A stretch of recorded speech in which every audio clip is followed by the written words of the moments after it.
Hello everyone, કેમ છો બધા? મજામાં? જય દ્વારકાધીશ. સ્વાગત છે તમારું મારા નવા વ્લોગમાં. અને આજે જો વિડીયો શરૂ કર્યો છે આપણે. આજે થઈ ગઈ છે 26મી જાન્યુઆરી. તો બધાને હેપી રિપબ્લિક ડે. અને બેન જો બહાર જવાનું છે એટલે એ રોવે છે. તૈયાર થઈ ગઈ ને તો આવતી નથી એટલે. અને આજે જાય છે બહાર. તો વિડીયોમાં બધા બના રહેજો. આજે બપોર સુધી થોડોક ટાઈમ છે ને આજને, તમે કે હાલો જઈએ ને આપણે. હમણાંથી વિડીયો નથી મૂક્યો તો આપણે આજ વિડીયો બની જાય. તો હાલો હવે નીકળીએ અને વિડીયોમાં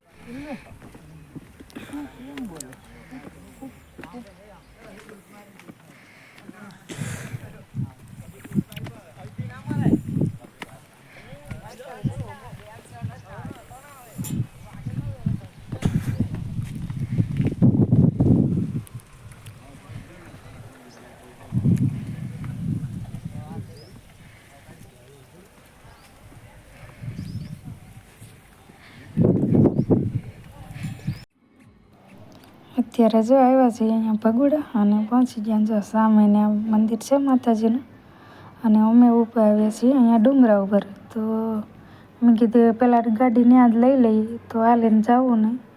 અને જો ઉપરથી એવો મસ્ત નજારો છે, જોઈને મજા આવી જાય. જો ઝાડ હોય તે, કેમ કે ઘણા ટાઈમ પહેલાં ઉપર આવ્યા હતા. તો આજે મેં કીધું જઈ આવીએ ને આવને બેન જો રમ્યા છે મજાના.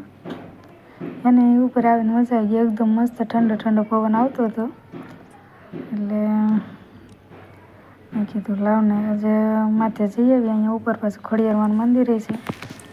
હવે આવી ગયા છે નીચે અને જો દર્શન પણ કરી લીધા છે મંદિરમાં. અને હવે આપણે અહીંયા જો એટલામાં આંટો મારીએ છીએ. અને જો એટલું એવું મસ્ત વાતાવરણ છે. અને ભગુડા તો એકદમ શાંત વાતાવરણ હોય ને કે આપણને જોઈને તો એકદમ આમ મનને શાંતિ મળે. અને જો ઝાડવા એટલા બધા છે, વૃક્ષો એટલે કે વધારે તો નાળિયેરી જ છે અને બીજા છે થોડાક વડલાને એવું, પણ નાળિયેરી જો મોટી છે બધી. અને ભગુડા જોઈએ ને તો ગમે ત્યારે જઈને આપણને એકદમ આમ મનને શાંતિ મળે. ત્યાં બેઠો ને થોડી વાર તો તમને આમ એકદમ મજા જ આવી જાય. તો અત્યારે બેઠા છીએ અને જો માણસો લાટ છે પણ આમ તોય શાંત વાતાવરણ હોય એકદમ. જો પબ્લિક એટલું હતું. અને બપોર થઈ ગયા હતા પણ મેં કે જમવા નથી જવું, નહીંતર તો જમવાનો ટાઈમ થઈ ગયો હતો. અને જો અહીંયા મંદિર છે અને મંદિરની સાઈડમાં તે જો અહીંયા છે માતાજીની મૂર્તિ બે મૂકેલી. તો ફોટાને થોડી વાર પાડ્યા અને બેઠા થોડી વાર ને હવે પછી મેં કીધું હાલો હવે જઈએ.